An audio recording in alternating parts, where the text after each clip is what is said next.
This show is brought to you by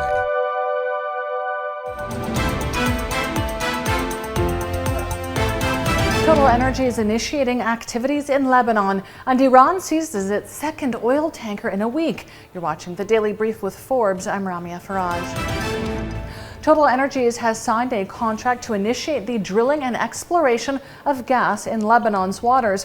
The French energy giant says it signed a contract with offshore drilling contractor Transocean to hire the drilling rig that will drill an exploration well on Block 9 offshore Lebanon as soon as possible in 2023. The Lebanese government revealed in January that Qatar, along with TotalEnergies and Italy's Eni, had entered into a consortium to explore gas in Lebanese waters near Israel. Forces seized a Panama-flagged oil tanker in the Strait of Hormuz today, the second such incident in less than a week. The U.S. Navy says the Greek-owned tanker Niovi was sailing from Dubai towards Fujairah when it was stopped by Iran's Islamic Revolutionary Guard Corps Navy. The Gulf waters carry at least a third of the world's seaborne oil. They've witnessed a spate of incidents since 2018 when the U.S. pulled out of a nuclear agreement and reimposed crippling sanctions on Iran. Egypt's current account deficit plunged by 77.2% to $1.8 billion in the July to December period. This compares with $7.8 billion year on year due to the decline in trade deficit. The trade deficit fell by 28.4% to $15.5 billion during the period. The non-oil deficit improved by $6.5 billion to $17.3 billion. Compared to the $23.8 billion in the year-ago period.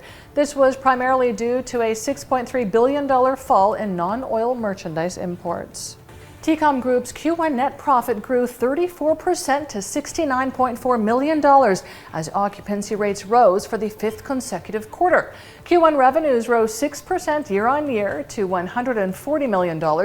Occupancy rates for commercial and industrial assets reached 87%, the fifth quarter of sequential growth and a 7% increase from Q1 2022.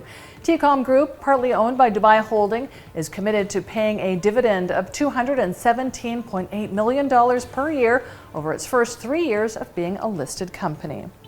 Uber incurred $157 million in net losses for Q1 2023, despite a substantial increase in revenue. Uber says the loss was incurred primarily due to net unrealized gains from the revaluation of its equity investments. Gross bookings grew 19% year-on-year to $31.4 billion. Its UK mobility business saw gross bookings of $15 billion, up a whopping 40% year-on-year. Uber's delivery gross bookings jumped 8% year-on-year to $15 billion. The White House plans to meet with top executives from Google, Microsoft, OpenAI, and Anthropic tomorrow to discuss the promise and risks of AI.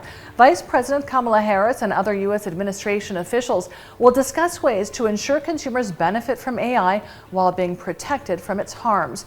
U.S. regulators last month took a step towards drawing up rules on AI that could see the White House put the brakes on new technologies like ChatGPT. President Biden has urged Congress to pass laws putting stricter limits on the tech sector. Let's take a look now at today's Forbes real-time billionaires ranking. It tracks the daily ups and downs of the world's richest people. Our biggest winner today is the world's wealthiest person, LVMH's Bernard Arnault. He's up $3.7 billion with net wealth of $239.2 billion. Our second biggest winner today is Jeff Bezos, up $1.6 billion with net wealth of $126.7 billion. And our third place winner is L'Oreal's Francois Bettencourt-Myers, up $999 million with net wealth of $95.7 billion. Check out our website and our social media for all of the latest billionaires news. Paris Saint-Germain has suspended superstar forward Lionel Messi for 2 weeks after he made a promotional trip to Saudi Arabia without the club's permission. The shock turn will sideline the World Cup winner for multiple games as the season wraps up. Messi reportedly jetted to Saudi, where he serves as an official tourism ambassador after PSG's 3-1 loss at home Sunday against FC Lorient. Messi is not expected to extend his contract with PSG after the season ends in early June.